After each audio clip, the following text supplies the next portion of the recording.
कि 4,32,000 वर्ष में एक ऐसा इंसिडेंस होता है जब सारे के सारे, जब सातों ग्रह, ठीक है, राहु केतु को अभी नहीं मान रहे हैं हम, सात ग्रह का उल्लेख है, सातों ग्रह एक ही लाइन में होते हैं स्वयंभू मनु। एक मनु से दूसरे मनु के बीच में जो टाइम है वो एक मनवंतर है। यस।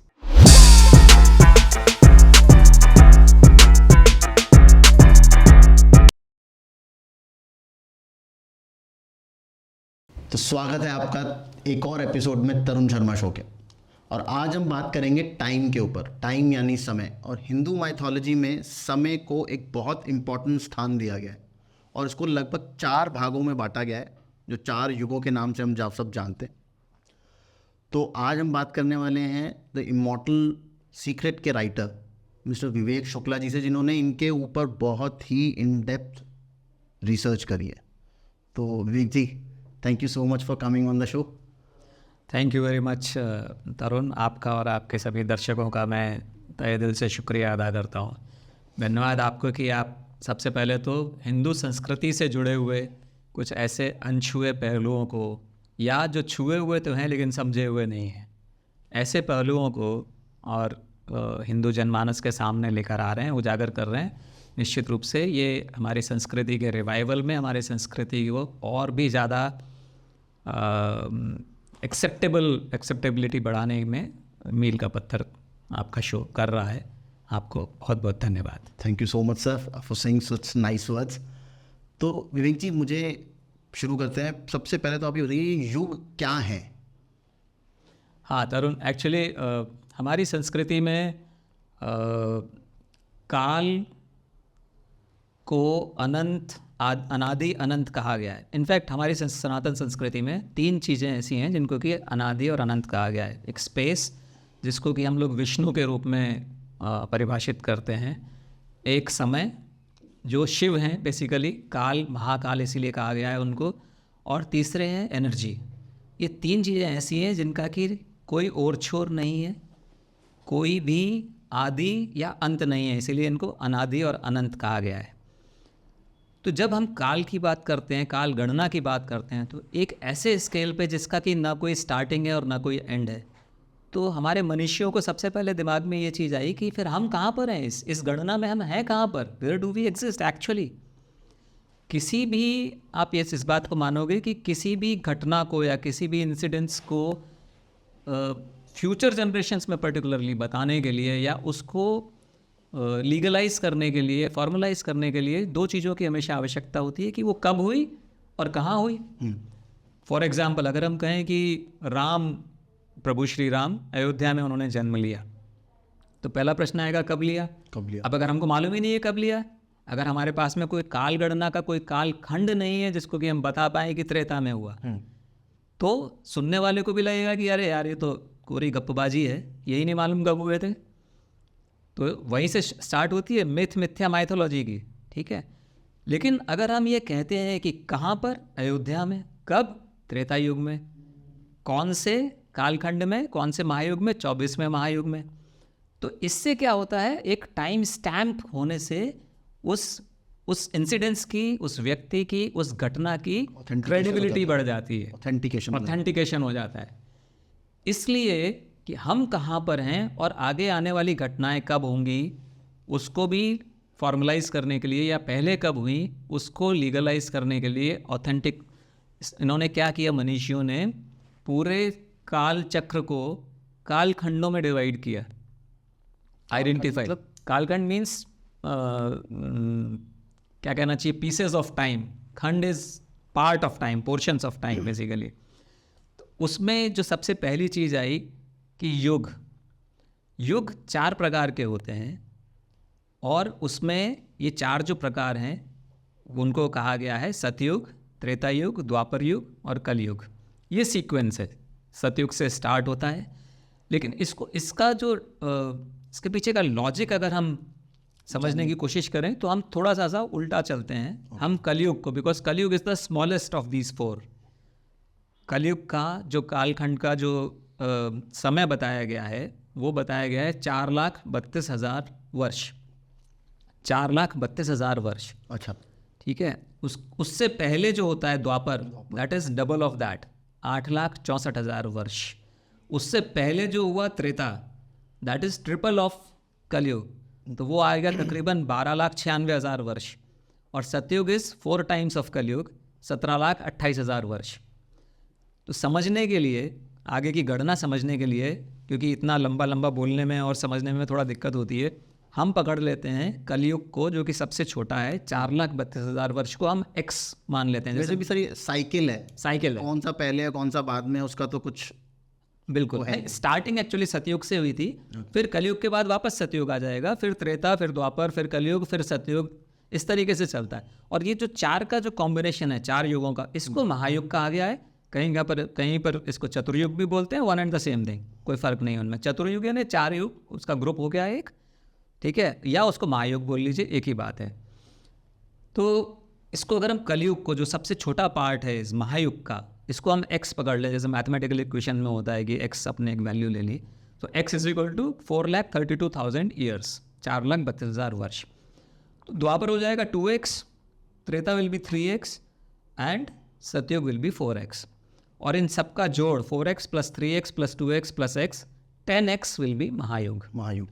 ओके, अब प्रश्न ये उठता है, जो कि आप ऑफ कैमरा भी मुझसे पूछ रहे थे, कि इसका लॉजिक क्या है भाई। एक तो ये नरेशन हो गया, हाँ, कि कलयुग यानी 4,32,000 वर्ष। अब वो 4,32,000 वर्ष ही क्यों है, कहाँ से आया? 4,32,000 ही क्यों है? 5,32,000 क्यों नहीं है? 3,32,000 क्यों नहीं है? ये 4,30,000 क्यों नहीं है? 4,30,000 क्यों नहीं है? या राउंड ऑफ करके 4 लाख ही क्यों नहीं है? ये एक्चुअली इतना शानदार, जो हमारे जो ऋषि मुनियों का जो ऑब्जर्वेशन है, this is based on the planetary motions. Cosmos का इतना शानदार, इतना ज़बरदस्त अध्ययन किया है हमारे ऋषि मुनियों ने, कि उन्होंने एक एक प्लैनेट का मोशन ट्रैक किया। सबसे पहले तो आप तरुण ये सोचिए कि आज की तारीख में, ये हम तब की बात कर रहे हैं जब कोई टेलीस्कोप नहीं था, कोई हबल या कोई वॉयेजर, उस तरह के कुछ नहीं थे। सिर्फ उन्होंने ध्यान के बल पर, या जो भी कोई उनका तरीका रहा ऑब्जर्वेशन का, हम आज की तारीख में अगर छत पे खड़े हो जाएं तो हम पहचान भी नहीं पाएंगे कि वो ग्रह हैं कौन से, जुपिटर कौन सा है और सैटर्न कौन सा है। करोड़ों करोड़ों तारे दिखते हैं अपने को। हाँ, और उस टाइम पे तो ज़्यादा दिखते होंगे बिकॉज ऑफ पॉल्यूशन। आज तो इतना नहीं दिखता, जितने हैं उतने ही काफ़ी हैं। हम तो पहचान भी नहीं पाएंगे। उन्होंने न सिर्फ पहचाना, बल्कि उनको ट्रैक किया, और ट्रैक भी इतना माइन्यूटली किया कि लाखों वर्ष की गणना कर ली कि 1,00,000 साल बाद कौन सा ग्रह कहाँ पर होगा, कौन सा स्टार, 2 लाख वर्ष बाद कहाँ होगा, 3 लाख वर्ष बाद कहाँ होगा, 4 लाख।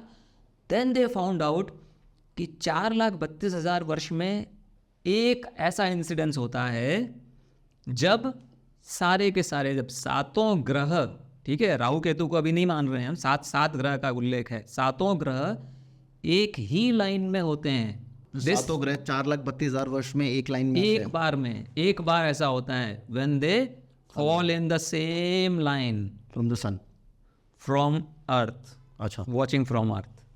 अब आप कल्पना कीजिए कितना डिफिकल्ट रहा होगा। 4,32,000 किसने देखा यार? कौन जिंदा रहता है कि रहेगा कि नहीं रहेगा? आज आप डाल के सुपर कंप्यूटर में डाल के देख लीजिए प्लानिटरी मोशन, आपका यही आंसर निकलेगा। 4,32,000 ईयर्स में all of these 7 planets will be in same राशि, in same line। तो ये हुआ, यहाँ से उन्होंने पकड़ा ये युग। क्यों पकड़ा?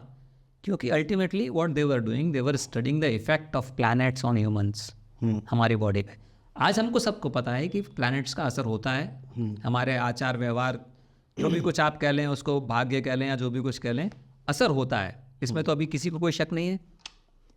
तो वो असर क्या होगा, कैसा होगा, उससे पहले जानना जरूरी ये था उनके लिए कि इनका मोशन है क्या, हाउ आर दे मूविंग, किस समय कहाँ पर होंगे। उसके बाद ही तो जब आप ये पूरा डिसिफर कर लोगे, जब आप ये पूरी चीज़ समझ लोगे कि कौन सा मोशन, कौन सा प्लैनेट कैसे मोशन कर रहा है, तभी तो उसका इफेक्ट को आप कोरिलेट कर पाओगे कि हाँ, ये जब यहाँ आएगा, तो जब शनि इस राशि में होगा तब 7.5 होगी या डैया होगा, वॉटेवर, और उसका ये बेसिकली सर्च वो स्पिरिचुअलिटी की कर रहे थे, पहुंच साइंस पे गए।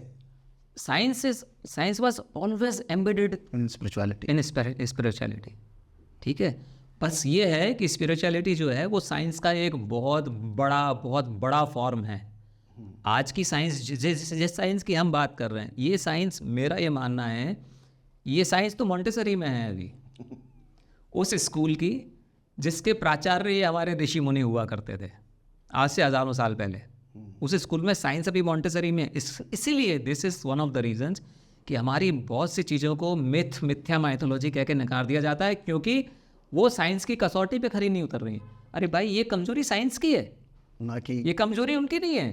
जो डिस्क्रिप्शंस दिए हैं हमारे स्क्रिप्चर्स में, जो बताया गया है, उनमें प्रॉब्लम नहीं है। साइंस नहीं समझ पा रहा है, इसलिए आज से 200 साल पहले विमान, हवाई जहाज, जब तक कि राइट ब्रदर्स ने नहीं उसका इन्वेंशन कर लिया, तब तक उसको भी मिथ ही माना जाता था ना। राइट ब्रदर्स से पहले भी आई थिंक सर किसी इंडियन ने, आई थिंक मराठी इंडियन था, उसने भी एक डिज़ाइन बनाया था। हाँ, लेकिन श्रेय किसको गया? राइट ब्रदर्स को। उसके बाद में किसी ने नहीं बोला कि एरोप्लेन इज अ मिथ। उसके पहले तो बोलते होंगे, है कि नहीं? तो आज जिस चीज़ को मिथ बोला जा रहा है, क्या गारंटी है कि आज से 500 साल बाद भी वो मिथ ही रहेगा? साइंस भी तो ग्रो करेगी ना भैया। जैसे जैसे साइंस ग्रो करेगी, जैसे तो कुछ रूल्स ऐसे आएंगे, कुछ रेगुलेशन, कुछ ऐसे एक्सप्लेनेशंस आएंगे जिन पे ये सारे जो हमारे चीज़ों में स्क्रिप्चर्स में लिखा हुआ है ये खरे उतरेंगे। अभी एक इंटरेस्टिंग आर्टिकल मैंने देखा था क्वांटम फिजिक्स के बारे में। क्वांटम फिजिक्स में आजकल ये कहा जाने लगा है, हालांकि अभी it is in very very nascent stage, कि कॉन्शियसनेस से ब्रह्मांड का जन्म हुआ है, ग्रहों का जन्म हुआ है। यानी उसमें एक सेंटेंस पढ़ के मेरे को भी बड़ा आश्चर्य हुआ कि it is not that universe created us, actually we created the universe. अगर हम चलें वाल्मीकि रामायण में, विश्वामित्र ऋषि ने जब राजा त्रिशंकु, इसकी कहानी में जस्ट डाइवर्जन लेके थोड़ा सा बता देता हूँ। त्रिशंकु जो राजा थे इक्ष्वाकु वंश के, जिसके राम हुए हैं जिस वंश में, उसके ही थे त्रिशंकु, और छठी पीढ़ी में थे। इक्ष्वाकु के बाद में छठी पीढ़ी में उनके ग्रेट ग्रैंडसन के भी ग्रैंडसन। उनकी तमन्ना थी कि मैं स्वर्ग जाऊं सशरीर। ठीक है, तो उसके लिए उन्होंने क्या किया? विश्वामित्र ऋषि जो थे उनसे उन्होंने विनय की और समाओ ही एग्रीड कि ठीक है, मैं तुम्हें सशरीर स्वर्ग भेजूँ। उनमें इतनी पावर थी विश्वामित्र जी में कि उन्होंने उनको भेजा, सशरीर भेजने की कोशिश की। वहाँ पर खलबली मच गई स्वर्ग में। इंद्र भयभीत हो गए कि ये तो अगेंस्ट द नेचुरल लॉ हो रहा है, ये तो गड़बड़ है, तो प्रॉब्लम हो जाएगी ना, प्रेसिडेंस बन जाएगा तो आगे फिर और लोग भी आने लगेंगे, तो बहुत दिक्कत हो जाएगी। तो उन्होंने उसको वहाँ से रोका, और बीच में त्रिशंकु जो है वो आधे अधूरे उसमें लटक गए। आज भी बोला जाता है कि त्रिशंकु की तरह लटक रहा है बीच में। हाँ, क्यों बोला जाता है? उसके पीछे आगे इस कहानी में क्या हुआ? आगे इस कहानी में बाकी जो ऋषि थे, ब्रह्मा जी थे, इन सब ने जाके विश्वामित्र जी को समझाया कि मुनिवर क्या कर रहे हैं आप, ऐसा मत करिए, ये अगेंस्ट द नेचुरल लॉ है। ठीक है, तो विश्वामित्र जी ने बोला कि मैं तो वचन दे चुका हूँ। एक तो ऋषि मुनियों का ये होता था, वचन दे दिया। उनके वचन में इतनी पावर भी होनी चाहिए ना, वो कहाँ से आई? उनकी तपस्या से आती थी। तो उन्होंने क्या किया, उसका एक वाया मीडिया निकाला। क्या किया उन्होंने? नए ग्रहों की रचना की, नए ब्रह्मांड की रचना की, नए इंद्रलोक की रचना की। और त्रिशंकु को ये कहा जाता है वैश्वानर पथ कहते हैं, जो हमारी जो मिल्की वे जो घूम रहा है, जिस ऑर्बिट में है मिल्की वे। ये भी बड़ी आश्चर्य की बात है, इस पे वापस आएंगे हम। आज मॉडर्न साइंटिस्ट आज तक नहीं समझ पाए हैं कि मिल्की वे का ऑर्बिट क्या है, पाथ क्या है। वो मिल्की वे भी किसी के घूम रहा है। हाँ, अभी भी आप देख लीजिए तो वेस्टर्न साइंस के हिसाब से या बड़े बड़े एस्ट्रोनॉमर्स के हिसाब से भी milky way is moving randomly. Current science में उनको पता भी है कि कितना टाइम बीत चुका है। हाँ, इस पे हम वापस आएंगे, ठीक है ना? मेरे को याद दिलाना आप, क्योंकि इससे पहले भी, इससे नीचे की भी कुछ चीज़ें हैं, तो वो तो बहुत दूर की कौड़ी है उनके लिए। तो इन्होंने क्या किया, विश्वामित्र जी ने नया इंद्रलोक क्रिएट किया और त्रिशंकु को उसमें स्थापित किया, विच इज़ आउटसाइड द वैश्वानर पथ। और वैश्वानर पथ वो है जिसको कि हमारी जो गैलेक्सी है, मिल्की वे है, आकाश गंगा है, वो फॉलो कर रही है, यानी in a different galaxy. Got the point? तो अभी इसको जब रिलेट हम करते हैं कि क्वांटम फिजिक्स अब ये बोलने लगी है, और फ्यूचर में शायद कभी क्वांटम फिजिक्स उस लेवल पे पहुंच पाएगी जो कि सीधे सीधे कोरबोरेट करेगी, सीधे सीधे उसी को, जो विश्वामित्र का जो उल्लेख है उत्तरकांड में, वाल्मीकि रामायण के उत्तरकांड में उल्लेख है, आप पढ़ सकते हैं उसको। तो शायद दोनों चीज़ें मैच करेंगी और तब विश्वामित्र मिथ्या माइथोलॉजी नहीं रहेंगे। तो ये तो मुझे खुद पर्सनल लेवल पे भी बहुत प्रॉब्लम है कि हमारी जो बुक्स हैं उनको बोला जाता है मिथ है, और जबकि जो वेस्टर्न बुक्स हैं उनको बोला जाता है कि वो पार्ट ऑफ हिस्ट्री है। हाँ। वो तो मुझे पर्सनल एक इशू है, क्योंकि हाँ। आई थिंक हम लोग कहीं ना कहीं ड्यू टू वेस्टर्न इन्फ्लुएंस या फिर आप मान लीजिए जो भी इन्वेजन्स हुए उसमें हम लोग अपने आप को इतना पिछड़ा मानने लग गए कि हमें लगा कि यार ये जो है हम पिछड़े हुए हैं और वो ज़्यादा एडवांस्ड है। इसमें एक्चुअली जो कई फैक्टर्स रहे हैं, फॉर एग्जांपल जो फॉरेन इन्वेजन्स हुए हैं उसने हमारी संस्कृति को नुकसान पहुंचाया definitely, particularly 7th century AD जब अरब इन्वेजन स्टार्ट हुआ, मोहम्मद बिन कासिम आया और उसके बाद में फिर मंगोल आए, चंगेज़ खान, तैमूरलंग, फिर तुर्क आए, महमूद गजनी और मोहम्मद गौरी, उसके बाद में फिर मुग़ल आए, उसके बाद में फिर अहमद शाह अब्दाली, नादिर शाह, ये अफ़गानी लोग आए, उसके बाद में फिर अंग्रेज़ आए। तो उस समय क्या हुआ कि जो हमारे जो एक परंपरा चली आ रही थी ज्ञान प्राप्त करने की, न सिर्फ ज्ञान प्राप्त करने की बल्कि उस ज्ञान का वर्धन करने की, वर्धन कैसे करते थे, एक दूसरे से डिस्कस करके, शास्त्रार्थ करके। शास्त्रार्थ एक बहुत इम्पॉर्टेंट हमारा एक अवयव है हमारी संस्कृति का। सबसे शानदार चीज़ क्या है तरुण, कि सनातन संस्कृति में कभी भी ये नहीं कहा गया कि आँख बंद करके मान लो। हाँ, वो मतलब अगर कुछ गलत लिखा हुआ होता था हमारे शास्त्रों में तो वो बातचीत करके, और अगर किसी के पास कुछ ज़्यादा वैलिड पॉइंट है तो उसको ठीक कर दिया जाता था। हाँ, सबसे पहले तो जस्ट लाइक साइंस, सब दे वर सो ओपन माइंडेड, वो कभी ऐसा नहीं कहते कि ये गलत लिखा है, वो कहते थे कि हमें समझ में नहीं आया। कोई भी चीज़ एक परमानेंट सच नहीं थी। तो ये शास्त्रार्थ का जो उसके पीछे फिलॉसफी थी वो यही थी कि अगर मुझे समझ में नहीं आ रहा और मुझे ये गलत लग रहा है और आप कह रहे हो सही है, तो आओ बैठो, बात करते हैं, विवाद करते हैं, वाद करते हैं, या तो आप जीत या तो आप मुझे समझा दोगे या मैं आपको समझा दूंगा। इस चीज़ से उत्पत्ति होती है ज्ञान की। जब हम दो लोग एक ही विषय पे जब हम बात करते हैं तो बहुत से अनछुए अनजानी चीज़ें मुझे मालूम पड़ेंगी और बहुत सी अनजानी चीज़ें आपको मालूम पड़ेंगी। फ़ायदा किसका हुआ? दोनों का हुआ।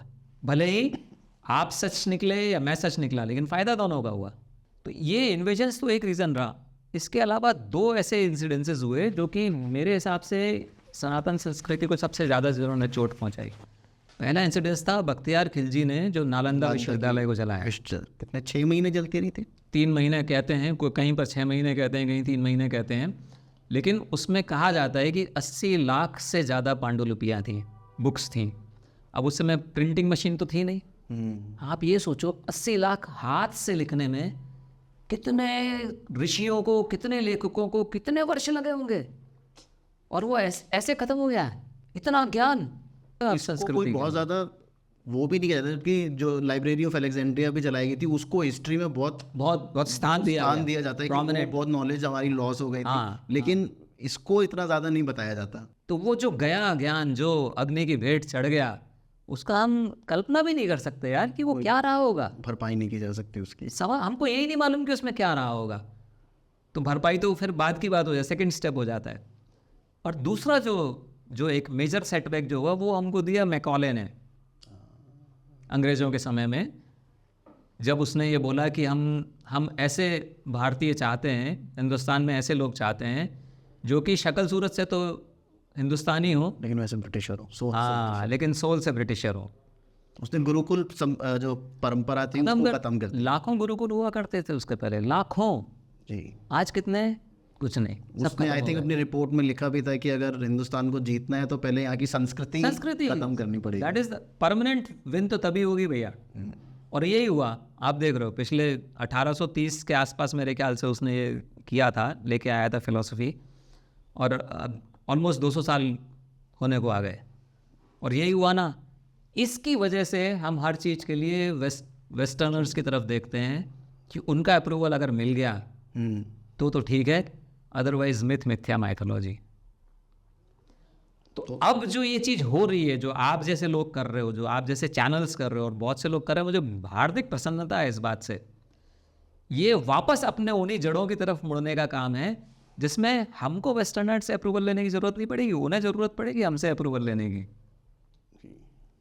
ये तभी संभव होगा जब जनमानस, जिसको ज़्यादा से ज़्यादा हम प्रचार कर पाएंगे, और सोशल मीडिया का बहुत बड़ा रोल रहने वाला है इसमें, social media is going to create miracles in this particular context. तो हम वापस आते हैं युग पे, जिस पे हम बात कर रहे थे, थोड़ा डाइवर्जन हो गया। ये टॉपिक ही ऐसा है सर कि इतना वास्ट है ना हमारा, अथाह सागर है, अथाह सागर है, तो कहीं ना कहीं तैरते हुए निकल जाता है। डाइवर्जन हो जाता है, डाइग्रेशन हो जाता है टॉपिक से। तो हम आ गए कलयुग पे 4,32,000 साल, एक्स, द्वापर 2x, त्रेता 3x, सतयुग 4x, महायुग 10x। अब ये तो एक ग्रुप हो गया युगों का।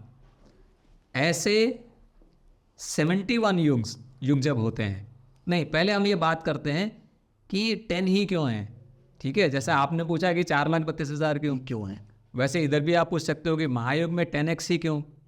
और महायुग 10x यानी कितना हो गया, 43,20,000 वर्ष। 10 टाइम्स हो गया ना कलयुग का, 43,20,000 वर्ष। तो ऐसा क्या होता है 43 lakh? Again it is straight away linked to the planetary motions. कुछ भी इलॉजिकल नहीं है, बहुत गूढ़ साइंस है। उन्होंने यहाँ तक देख लिया कि ये जो 4,32,000 साल में सारे ग्रह एक लाइन में आ रहे हैं, ये 43,20,000 वर्ष में कहाँ पर होंगे? डेफिनेटली हर x के बाद में स्ट्रेट लाइन में आएंगे, तो वो 10x के बाद में भी स्ट्रेट लाइन में होंगे। लेकिन उसमें एक और खासियत होगी जो कि 43,20,000 साल में भी एक ही बार होती है, इसलिए उसको महायुग बोला गया। इसलिए ये 4 युग इस रेशो में आए।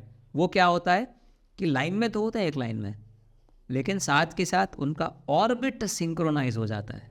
43,20,000 साल में एक बार इन सभी ग्रहों का ऑर्बिट सिंक्रोनाइज्ड होता है। सिंक्रोनाइज होता है यानी क्या मतलब? आपको ये तो अभी हमको सबको मालूम है कि जो प्लानेटरी मोशन है it is not perfectly circular. Circular नहीं है ये, है ना। सर्कुलर होता तो 7 सर्कल हमेशा सिंक्रोनाइज्ड होंगे क्योंकि सेंटर सन है हमेशा। बट इनका मोशन इज इलिप्टिकल, ठीक है ना। इलिप्टिकल है यानी कभी ये सूर्य के पास आते हैं, कभी दूर।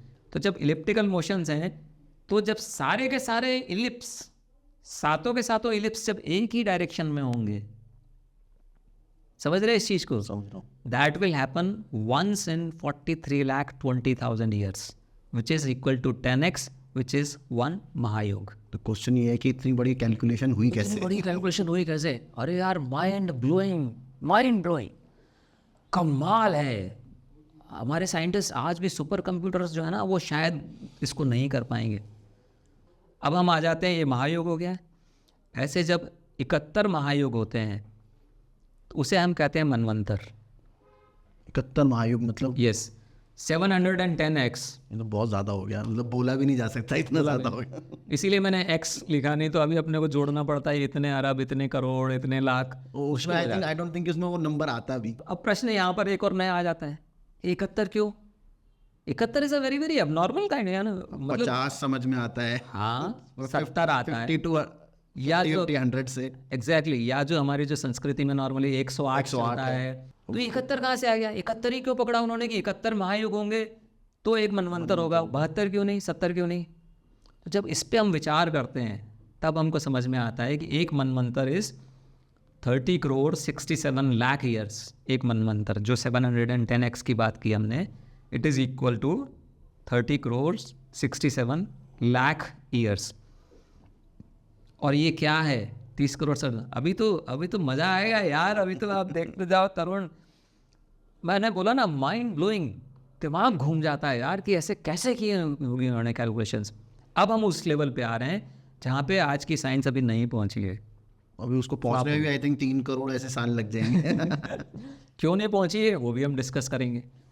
क्या है ये 30 करोड़ 67 लाख वर्ष या एक मनवंतर? क्या है ये? है सूर्य आकाशगंगा में एक चक्कर जो लगा लेता है 360 degrees around the centre of the Milky Way. ये सूर्य का एक वर्ष। इससे और मज़ेदार चीज़ें निकल के आएंगी। ब्लैक होल के आसपास घूम रहा है जो। हाँ, ये आज की तारीख में, आज के साइंटिस्ट जब आप देखोगे, आप कहीं पे भी गूगल करो या किसी से भी पूछो एस्ट्रोनॉमर से, अभी भी दे आर नॉट श्योर। वो कहते हैं, ये तो मानते हैं कि यहाँ सूर्य चक्कर लगा रहा है आकाशगंगा के अंदर मिल्की वे के अंदर, लेकिन उसका एक्चुअल ऑर्बिट क्या है, कितना समय लेता है एग्जैक्टली, नोबडी नोज। रफली बोलते हैं वो, approximately it is set to be around 25 crore years. 25 crore साल में सूर्य की चाल कहाँ से कहाँ पहुँचेगा, कैसे आप इमेजिन कर सकते हो यार? उसके लिए आपको सफिशिएंट डाटा चाहिए, सफिशिएंट आपको मूवमेंट। आप जब ट्रेस कर लोगे 25 करोड़ साल का मूवमेंट ट्रेस करने के लिए आपके पास कम से कम जो सैम्पलिंग थ्योरम कहती है, जो हमारे यहाँ चलती है इंफॉर्मेशन टेक्नोलॉजी में, सैम्पलिंग थ्योरम कि 50% यानी तकरीबन 12 करोड़ साल का अगर आपने ऑब्जर्वेशन हुआ तब आप उसको एक्स्ट्रापोलेट कर सकते हो 25 करोड़ में। तो 12.5 करोड़ वर्ष के डाटा किधर से किधर है भाई अभी?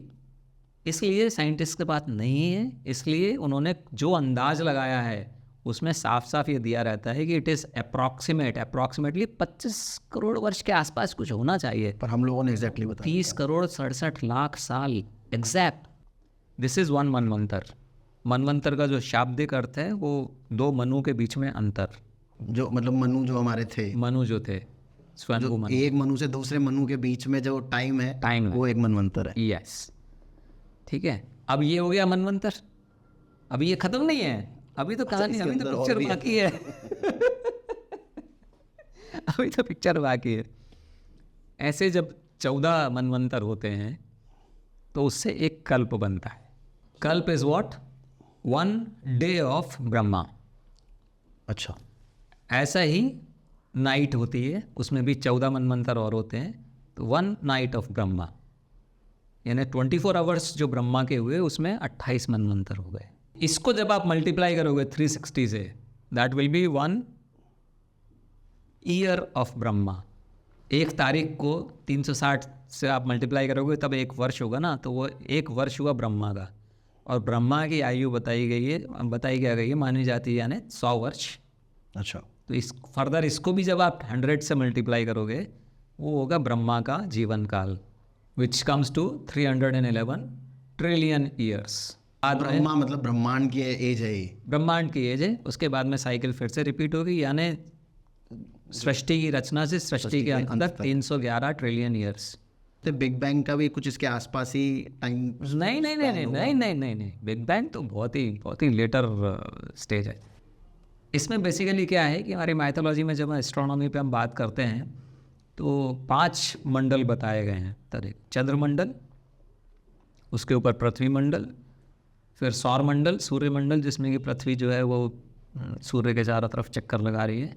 देन कम्स द परमेष्ठी मंडल विच इज़ द आकाशगंगा और मिल्की वे, जिसमें कि सूर्य चक्कर लगा रहा है। और इसके ऊपर है स्वयंभू मंडल, जिसमें कि आकाशगंगा चक्कर लगा रही है। तो उन्होंने यहाँ भी देख लिया कि आकाशगंगा जो है it is not moving randomly, it is also following a circular path, जो कि कभी ना कभी, कब, जो 1 वर्ष होगा ब्रह्मा का। अभी आप देखिए यहाँ ब्यूटी है इसकी पूरे कैलकुलेशन की। पृथ्वी जब सूर्य के चारों तरफ एक चक्कर लगा 360 डिग्री मूव कर जाती है तो हमारा 1 वर्ष होता है। सूर्य जब आकाशगंगा के अंदर एक सर्कल पूरा कर लेता है 360 डिग्रीज, वो एक मनवंतर, विच इज़ 1 ईयर फॉर सौर मंडल। अच्छा, ठीक है ना।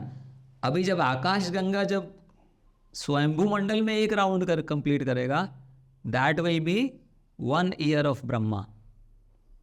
तो यहाँ से कैलकुलेशन निकल के आ जाएगा। हमने 311 ट्रिलियन ईयर्स, ब्रह्मा का जो लाइफ स्पैन है 100 साल का, तो ब्रह्मा का 1 साल कितने का हुआ?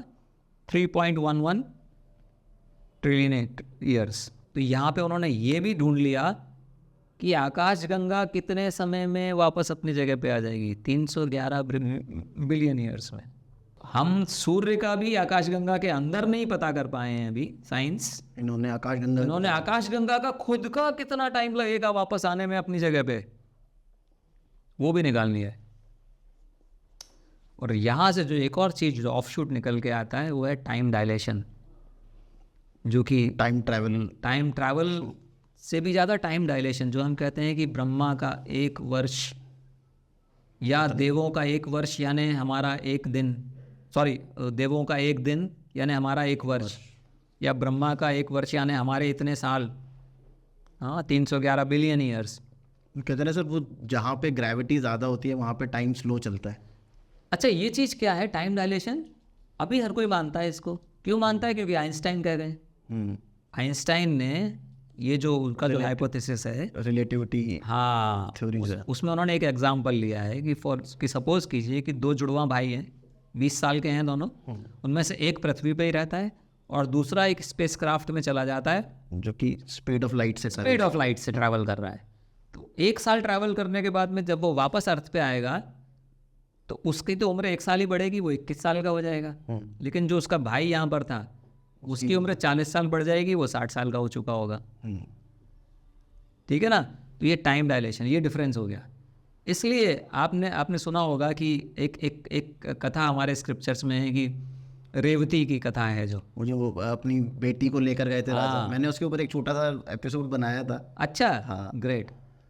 तो उसमें जो रेवंतक राजा थे जिनकी बेटी थी रेवती, तो अभी तो आप कोई भी कह सकता है कि यार ये तो माइथोलॉजी है यार, मिथ है, ये क्या बात हुई कि वो ऊपर गए वापस आए तब तक 2 युग निकल गए। और 2 युग निकलने का मतलब क्या हुआ? उस सतयुग के 17 लाख साल और त्रेता के आपके 12 लाख साल है, तकरीबन जो है वो 30 लाख साल निकल गए।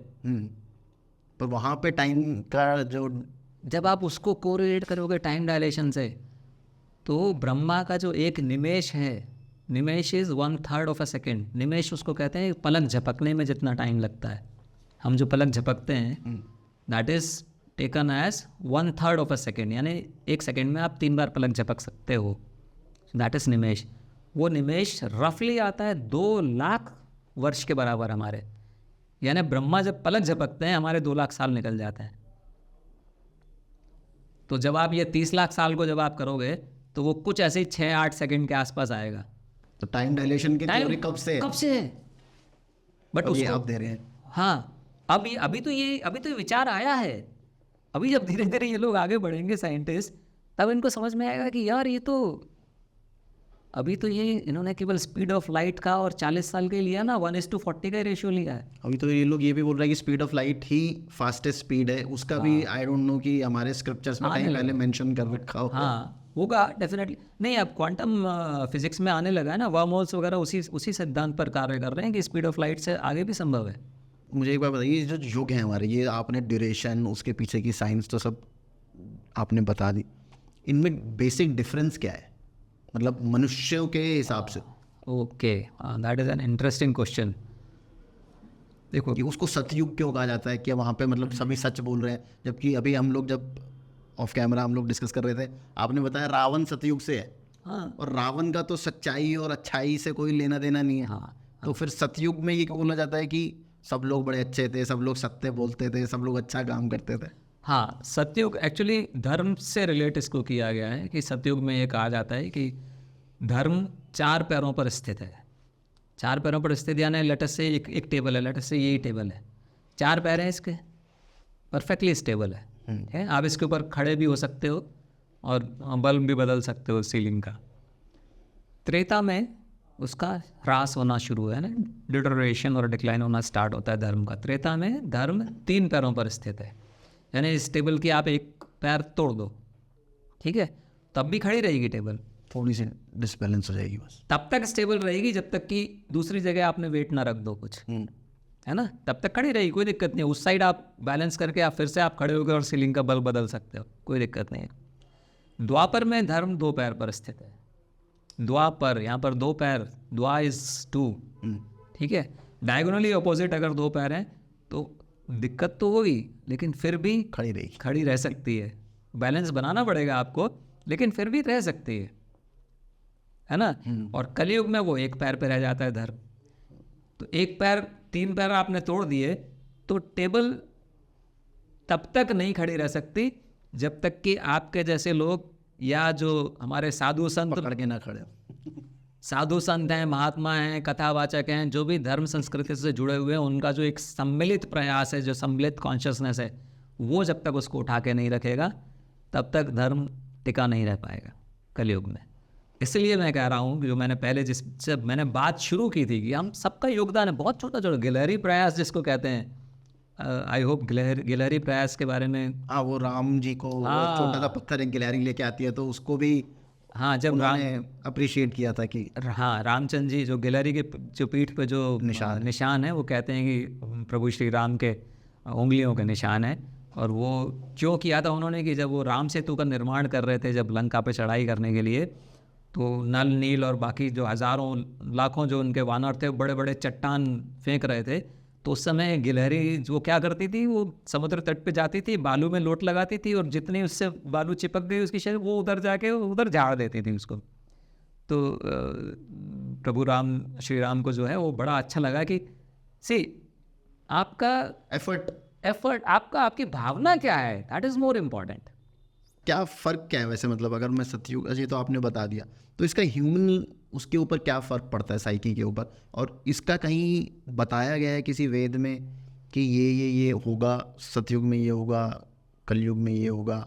आपके लाइफ स्पैन पे भी मैंने सुना है कि सतयुग में जो ह्यूमन लाइफ स्पैन था वो बहुत ज़्यादा था, फिर उसके बाद कम होता गया, हाइट और वो भी काफ़ी ज़्यादा सतयुग में बताई गई है। आई थिंक राम जी की हाइट 9 फीट के आसपास डिस्क्रिप्शंस मिलते हैं। तो ये कुछ ऐसा फ़र्क होता है? लॉजिक है उसके पीछे भी। अच्छा, लॉजिक वही है जो अभी हमने डिस्कस किया, डायलेशन, टाइम डायलेशन। उस टाइम पे टाइम डिफरेंट स्पीड से चलता होगा। दशरथ जी की आयु 60,000 वर्ष, ये वाल्मीकि रामायण में 60,000 वर्ष? हाँ उल्लेख है। दशरथ जी जब उनके पुत्र नहीं थे कोई, ठीक है, पुत्रेष्टि यज्ञ किया उन्होंने, राम लक्ष्मण जो 4 उनके पुत्र हुए उनको प्राप्त करने के लिए। उसके बाद में जब ये हो गए और विश्वामित्र जी आए इनके पास में कि राम और लक्ष्मण को मेरे साथ भेजो। विश्वामित्र जी भी अभी जिंदा है, वो जिन्होंने छठी पीढ़ी को त्रिशंकु बनाया था। वो अभी आई थिंक राम 32वीं पीढ़ी थे, राम थे 34वीं पीढ़ी। चौथी पीढ़ी में अनरण्य थे, छठी में त्रिशंकु थे, 34वीं राम थे। छठी से लेके 34वीं तक विश्वामित्र हैं। डेफिनेटली। तो उनकी विश्वामित्र तो उसके पहले भी रहे होंगे ना यार, ऐसा थोड़ी कि पैदा होते ही उन्होंने त्रिशंकु बना दिया। उन्होंने भी पावर, हज़ारों वर्ष की तपस्या के बाद उनको इतनी पावर आएगी वो सशरीर किसी को भेज सकें या वो ग्रहों का निर्माण कर सकें। It's not an easy job.